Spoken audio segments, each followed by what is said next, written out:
Hi అండి, welcome to అమ్మ చేతి ప్రేమ. ఈరోజు మన ఛానల్లో పక్కా పల్లెటూరు పద్ధతిలో నాటుకోడి పులుసు అయితే ఎలా తయారు చేయాలో చూపించబోతున్నానండి. ఎక్కువ స్పైసీగా ఉండే మసాలాలు ఏమీ వాడకుండా మన అమ్మమ్మ వాళ్ళు ఎలా అయితే తయారు చేస్తారో ఆ విధంగా చూపిస్తున్నాను.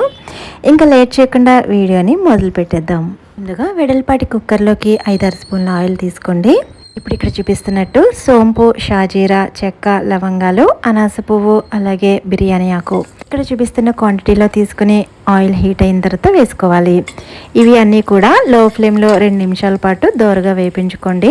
ఇవి బాగా వేగిన తర్వాత మీడియం సైజుగా ఉండే 3 ఉల్లిపాయలను చిన్న ముక్కలుగా కట్ చేసి వేసుకోండి. ఈ నాటుకోడి పులుసుకి కొంచెం ఎక్కువ ఉల్లిపాయలే పడతాయండి. ఉల్లిపాయలు ఎక్కువ వేసుకుంటే మనకి కొంచెం గ్రేవీ క్వాంటిటీ అనేది ఎక్కువగా కనిపిస్తుంది. మనం ఈ ఉల్లిపాయలని బాగా వేపించుకోవాలండి. మనం తీసుకునే క్వాంటిటీలో సగం పైనే కూడా ఇవి దగ్గరికి వచ్చేయాలి. అంత బాగా వీటిని వేపించుకోవాలి.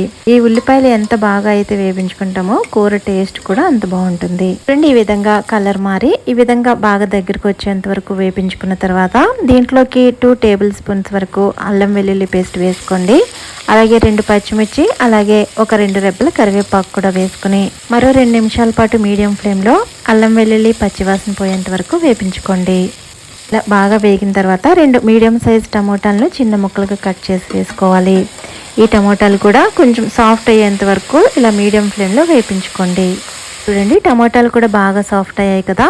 ఇప్పుడు దీంట్లోకి 1/2 స్పూన్ పసుపు, రుచికి సరిపడా సాల్ట్, అలాగే 2 స్పూన్ల కారం, అలాగే 2 టీ స్పూన్ల వరకు ధనియాల పొడి, 1 టీ స్పూన్ జీలకర్ర పొడి వేసుకోవాలి. ఈ స్పైసెస్ అన్నీ కూడా మరో 2 నిమిషాల పాటు లో ఫ్లేమ్లో ఈ ఉల్లిపాయలకి బాగా పట్టేటట్లు కలుపుకోండి. చూడండి, స్పైసెస్ అన్నీ బాగా వేగి ఆయిల్ ఇలా పైకి తేలిన తర్వాత ఇప్పుడు బాగా శుభ్రం చేసుకున్న నాటుకోడిని వేసుకోవాలి. నేను ఇక్కడ నాటుకోడి క్వాంటిటీ వచ్చేసి 3/4 కేజీ వరకు తీసుకున్నాను. ఇలా వేసుకున్న తర్వాత ఫ్లేమ్ని మీడియంలో పెట్టుకుని 2 నిమిషాల పాటు బాగా వేపించుకోవాలి. ఎప్పుడూ కూడా చికెన్ వేసాక మంటని లో ఫ్లేమ్లో పెట్టకూడదండి. ఇలా మీడియం ఫ్లేమ్లో పెట్టుకుని బాగా 2 నిమిషాల పాటు వేపించుకోవాలి. మామూలుగానే నాటుకోడి చాలా గట్టిగా ఉంటుంది ముక్క. ఇలా హై ఫ్లేమ్లో 2-3 నిమిషాలు వేపించడం వల్ల చికెన్ అన్నది సాఫ్ట్గా టెండర్గా మారుతుంది. ఇలా 2 నిమిషాల పాటు మీడియం ఫ్లేమ్లో వేపించుకున్న తర్వాత మనకి ఈ కోడితో పాటు గుడ్లు, దానికి సంబంధించిన కొన్ని పాటలు కూడా ఇస్తారు. వీటిని ఇలా చివర్లో వేసుకోవాలండి. ముందరే వేసి బాగా కలిపేస్తే ఇవి స్మాష్ అయిపోతాయి కాబట్టి ఇలా చివర్లో వేసుకుని వీటిని ఈ విధంగా కొంచెం సెట్ చేసుకున్న తర్వాత ఇప్పుడు చికెన్కి ఎంతైతే వాటర్ పడతాయో అంత వాటర్ వేసుకోవాలి. నేను ఇక్కడ 1.5 గ్లాస్ వరకు వాటర్ వేసుకున్నాను.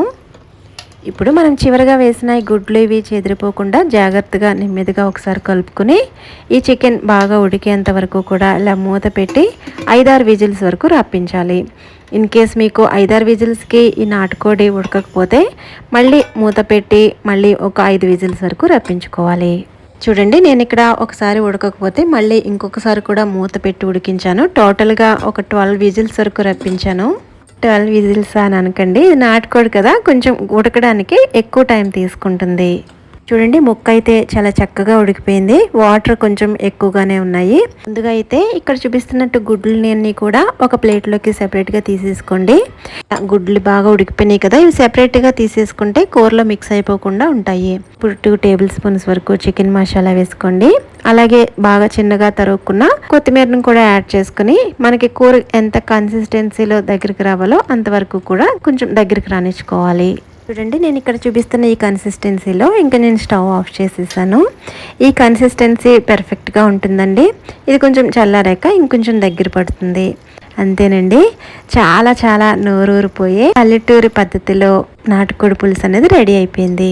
ఇక్కడ నేను ముక్క ఉడికిందో లేదో ఇలా ప్లేట్లో వేసి చెక్ చేస్తున్నాను. చూడండి, గరిటెతో ఇలా నొక్కగానే స్మూత్గా కట్ అయింది కదా, అంటే చక్కగా ఉడికిపోయినట్టు. అంతేనండి, చాలా చాలా ఈజీగా మనం పల్లెటూరి స్టైల్లో నాటుకోడి పులుసు అయితే రెడీ అయిపోయింది. మీరు కూడా ఈ విధంగా ట్రై చేసి మీకు ఎలా వచ్చిందో నాతో షేర్ చేయండి. ఈ వీడియోని లైక్ చేయడం మర్చిపోవద్దు. మరి మంచి ఇంట్రెస్టింగ్ రెసిపీతో మళ్ళీ కలుద్దాం.